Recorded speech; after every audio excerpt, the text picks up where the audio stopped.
네, 안녕하세요. 희망나무TV 이다경입니다. 제가 오늘은 여러분들에게 단돈 2천만 원으로 내 집을 마련할 수 있는 방법을 설명해 드리려고 하는데요. 이거는 조금 주의 깊게 들으실 분이 사회생활 한 지 한 2, 3년 되신 분, 그 다음에 내 집 마련을 해서 결혼을 하시려고 하는 분, 자, 맨손으로 시작해서 성공하실 분, 자, 이런 분들이 좀 들으시면 유익한 영상일 겁니다. 끝부분에 아주 중요한 정보가 있으니까 끝까지 제 얘기를 잘 귀담아 들으십시오. 아셨죠? 자, 설명 시작하겠습니다. 네, 이 물건은 인천지방법원 부천지원 물건인데요. 원래 제가 이 물건을 지난주에 설명을 해드리려고 했어요. 근데 일정상 제가 앙코르와트에 좀 갔다 오느라고 와보니까 벌써 매각이 된 물건인 거 있죠. 근데 이런 물건들은 현재 서울 근교에 있습니다. 좀 많이 나와 있으니까 제가 오늘 설명해 드리는 거 잘 들으시고 요 정도면 되겠구나라는 작은 목표를 딱 정하신 다음에 각자 자기 집 부근에 있는 그 법원을 검색하셔서 이런 물건을 한번 찾아보세요. 그리고 궁금하신 게 있으면 저한테 물어보시면 제가 분석을 해서 안내해 드리겠습니다. 자, 요런 물건 같은 경우엔 감정가가 7,500만 원이었어요. 그죠? 그리고 최저가가 5,250만 원인 상태에서 11월 15일 날 매각이 이루어졌는데 이날 여기 보시죠. 19명이 들어왔습니다. 입찰에 참여한 사람이 19명이 참여해서 최고 많이 쓴 사람이 7,100을 써서 95%에 가져갔는데요. 예, 2등은 6,689만 원을 썼습니다. 그리고 나머지 17명은 얼마를 썼는지 모릅니다. 어쨌든 요 정도 금액으로 해서 1등이 7,100만 원에 12평, 전용 12평이 되는 집을 손에 넣을 수 있었거든요. 예, 요거는 보시면 경기도 부천이고 바로 서울 옆에 있는 지역이에요. 굉장히 싸게 잘 가져가신 거예요. 자, 그리고 이 집은 아무 문제도 없습니다. 내가 물어내야 할 돈이나 뭐 어떤 그런 게 전혀 없어서 딱 이 돈밖에 안 들어가는 집이에요. 여기 보시면 바로 요 집이거든요. 이렇게 파랗게 된 집인데 공구상으로는 반지층으로 되어 있습니다. 집이. 그런데 이게 1층과 다름없는 집이죠. 보시면 1층부터 계단을 9개를 올라가요. 그런 다음에 다시 내려가서 출입문이 있는 집이고 여기가 말하는 창문이죠. 창문이고 이만큼의 담이 있습니다. 땅이 이 부분이거든요. 이 빨간 선 부분이 땅. 그러니까 공구상 반지하지만 실질적으로 가보면 1층이나 다름없는 집인 거죠. 그래서 이 집이 그렇게 좀 비싸게 낙찰이 된 거예요. 반지하라 하더라도. 좀 더 자세히 보면, 자, 다음 슬라이드 한번 볼까요?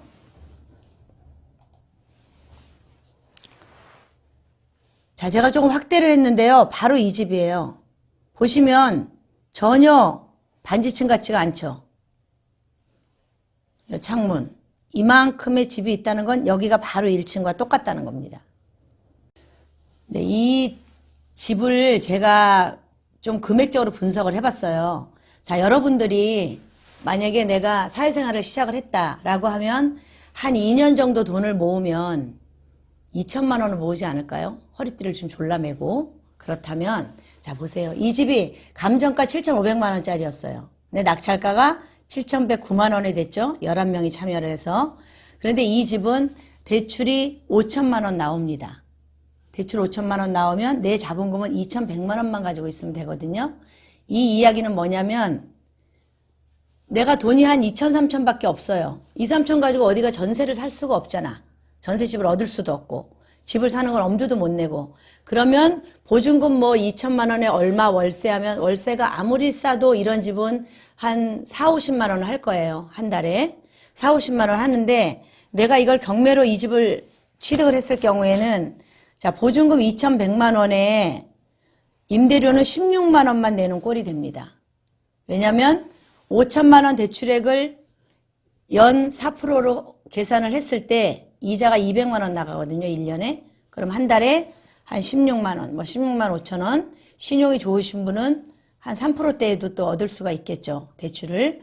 그럼 대출 이자가 3%대다. 그럼 더 싸지는 거죠. 그렇죠? 그럼 한 10, 13만 원 요 정도에 내가 이 집을 아늑하게 살 수 있는 거예요. 왜냐면은 보통 서울의 전세 자금이 이게 연 12평이거든요. 우리가 말하는 실면적. 여러분들이 말하면은 내가 실제로 사는 면적, 베란다 이런 거 다 빼고 그게 12평인데 12평의 집을 서울에서 전세를 얻으려면 아무리 싸도 여기 이렇게 마포구나 이런 중심 지역은 2억 이상은 줘야 되고요. 그 다음에 조금 약간 외곽 지역이다 하더라도 1억 5천 이 정도는 줘야 돼요. 12평이면. 근데 여기가 이제 부천이잖아요. 부천 같은 경우에도 전세가 7, 8천을 합니다. 그런데 그 전세 자금을 마련해서 요즘 뭐 젊은 분들이 많이 생각하시는 거는 아, 내가 전세 자금 대출을 받아서 전세로 살아야지 라고 생각을 하세요. 근데 이런 집 같은 경우에는 좀 아까 사진에 보다시피 집이 약간 낡았잖아요. 뭘 누리냐면 내가 2천만 원 돈을 가지고 이 집을 사서 월세 낸다 생각하고 한 달에 10몇만 원 이자, 은행 이자를 내고 살아요. 살다가 이 집은 분명히 재개발이 되는 지역이에요. 여기는. 서울에서 굉장히 가까워요. 부천 춘희동은. 그러면 재개발이 되는 거를 노릴 수가 있는 거죠. 좀 살아요. 한 10년 정도. 살다가 재개발되면 내가 아파트 분양을 받을 수가 있잖아. 그쵸? 그러면 최소한의 돈을 가지고 뭐 월급쟁이들이라 월급 받는 사람들이 할 수 있는 내가 5억 6억짜리 아파트를 어떻게 사? 3, 4억짜리 아파트를 어떻게 사? 한 달에 100만 원씩 모으면 1년 모아서 1200, 10년 모으면 1억 2천인데 그쵸? 그런데 여기에서 10년 살면 부천에 아파트 하나 가져가실 수 있어요. 그래서 그런 최후까지 노려보시라는 거죠. 지금 이런 빌라들은 서울 내에는 이렇게 싼 게 없어요. 그런데 서울 약간 외곽, 뭐 경기도 쪽에 보면은 이런 1억 미만짜리 빌라가 많거든요. 그 중에서 지층 이렇게 돼 있는 게 있을 거예요. 공구상으로. 그런 지층 돼 있는 거를 다 살펴보세요. 그럼 이것처럼 공구상은 지층인데 실제로는 1층인 빌라들이 많아요. 이런 거는 사실 감정가 7,500에 가져와도 비싸다고 생각을 하시면 안 돼요. 그렇게 해서 어디 가서 내가 뭐 얼마예요? 월세 아무리 싸도 50만 원. 그죠? 최하 50이에요. 보증금 보통 5천 정도 들어가고. 그러니까 그렇게 하는 것보다는 적은 돈으로 내 집을 마련할 수 있는 아주 절호의 찬스입니다. 이거는. 제가 이런 물건들을 조금 더 소개를 많이 해드리려고 하고 있는데요. 혹시 보시고 나는 어느 지역에 삽니다 라고 얘기를 하시면 그쪽 지역으로 제가 물건을 좀 추천을 해드릴게요. 여러분 제가 저한테 의뢰를 하시는 분들 중에 최연소자가 있었어요. 사실은 우리 아들이 89년생인데 그 친구는 91년생이더라고요. 저기 강원도에 사는 총각이었어요. 결혼을 앞둔 총각이었는데 91년생 이분이 전화가 왔어요. 어느 날 제가 돈이 한 1,500만 원밖에 없는데 집을 살 수 있겠냐. 그래서 내가 사실 1,500 갖고 무슨 집을 사지? 저도 순간적으로 그랬는데 그럼 알겠다. 내가 1,500 갖고 집을 살 수 있게 좀 찾아봐 주겠다. 그 대신 좀 시간이 걸리더라도 기다려달라 그랬더니 네 그렇게 하겠습니다 이러고 되게 예의 바른 청년이더라고요. 그래서 얼굴도 한 번도 못 본 상태에서 왠지 그 친구를 도와주고 싶은 거예요. 내 마음에. 그래서 집을 찾아보기 시작을 했어요. 서울은 당연히 안 되고 어느 쪽이 좀 좋겠냐 했더니 인천 쪽을 원하더라고요. 그래서 내가 인천이나 뭐 그쪽으로 수원이나 그래서 제가 인천 쪽에 집을 검색을 하다 보니까 오피스텔이 하나가 나왔어요.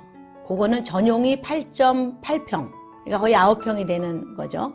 8.8평 오피스텔이 나왔는데 약간의 문제는 있기는 하지만 요 정도면은 뭐 결혼해서 신혼부부도 살 수 있잖아요. 사실 전용 9평 정도면 그렇게기도 하고 약간의 문제는 내가 그냥 조금 힘을 써주면 이 친구가 좀 그 돈을 안 들이고도 해결을 할 수 있겠다 싶어서 그 집을 내가 하라 그랬어요. 그래서 그 친구한테 위임장을 내가 다 받아서 제가 다 해준 거예요. 올 수가 없어요. 왜냐면 학교 선생님이었거든. 어느 학교라고 내가 얘기는 할 수 없습니다. 학교 선생님이라서 제가 위임장을 받아서 인천지방법원에서 입찰에 다 응해서 받아왔죠. 제가 그걸 얼마에 받은 줄 아세요? 그게 9년 정도, 2008년도에 지은 집이니까 작년 재작 2016년에 받았거든요. 그러면 그때 한 8년 정도 된 집이네요. 그죠? 그 오피스텔을 8년 정도 된 오피스텔을 주변에 새로 지은 거는 그때 1억 1,400만 원 했어요. 오피스텔이.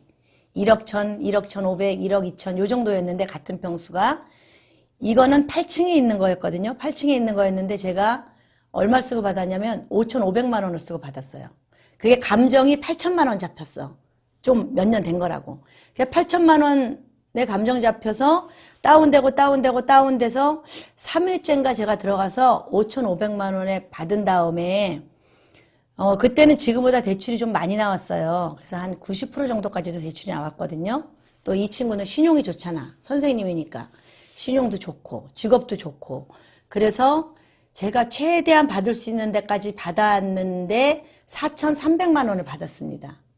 5,500에 낙찰받고 4,300 대출 받고. 그러면 얼마예요? 1,200이 자기 자본이 들어갔겠죠. 그런데 취등록세 내야 되고 뭐 이런 법적인 수수료 부분을 좀 내는 게 있어요. 그런 부분들로 한 몇백만 원 나가고 해서 이 친구가 딱 자기 돈 1,500만 원을 가지고 그 오피스텔을 손에 딱 넣었는데요. 상상회로 가보니까 내부가 너무 깨끗하고 좋은 거예요.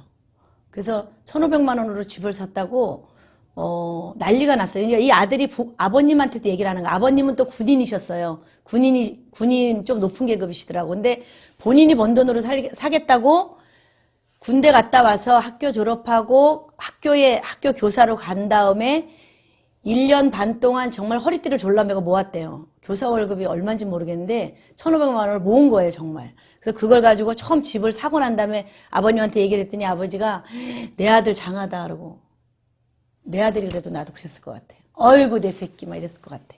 그래서 아무튼 그 아버님이 나한테 막 고맙다고 전화 오고 딱 1,500만 원을 갖고 그 집을 사고 난 다음에 등기부등본을 이 친구가 받을 때는 이제 서울에 왔어요. 나한테 와서 등기부등본 받으면서 막 눈물을 글썽이더라고. 나 그 얘기하니까 지금 약간 울컥하는데 어쨌든 여러분들은 그런 사례도 있어요. 그게 2016년이고 지금은 약간은 좀 돈이 올랐을 거예요. 그렇더라도 한 2천만 원대, 3천만 원대 가지고도 충분히 그런 집을 살 수가 있거든요. 그러니까 여러분도 용기 잃지 마시고 아셨죠? 자, 차근차근 계획 세우고 도전을 해보십시오. 여러분 제가 지금 간략하게 소개해드린 그 빌라 물건 보셨죠? 제가 이 물건은 사실 저도 이제 저희 아들도 결혼을 했는데 결혼을 시키면은 부모가 뭐 다 집을 사줄 수는 없잖아요. 본인이 돈을 마련해서 해야 되고 그러다 보면은 젊은 사람들이 야 2, 3천 갖고 어디 가서 집을 사 뭐 이런 생각들을 많이 하시거든요. 30대 초반 그러지 마시고 한번 이쪽으로 귀를 기울여 보시라고 제가 이 영상을 보여드린 거예요. 그러니까 요런 물건도 소개를 받으셨으니까 한번 귀담아 들으시고 또 보시고 대출 문제라든가 권리 분석 문제가 좀 궁금하신 게 있으면 저한테 댓글이나 문자를 주시고요. 제가 다 해서 해드릴 테니까 그렇게 해서 좀 다들 내가 사는 집만큼은 좀 편안하게 살 수 있는 그런 삶이 되기를 바라면서 제가 이걸 올렸습니다. 앞으로는 여러분들의 주거에 필요한 그런 물건들을 제가 많이 올려드리겠습니다. 아셨죠? 네, 감사드리고요. 이 영상을 보시고 제가 아직도 좀 구독자 수가 많지가 않아요. 그러니까 여러분들이 꼭 구독하시죠. 구독 눌러주시고 그 다음에 좋아요도 눌러주시고 그러면은 제가 정말 큰 힘이 되거든요. 그래서 여러분들에게 좀 더 질 좋은 물건을 많이 찾아서 영상만 올리는 데 집중을 하고 싶어요. 그러니까 여러분 도와주십시오. 네, 감사합니다.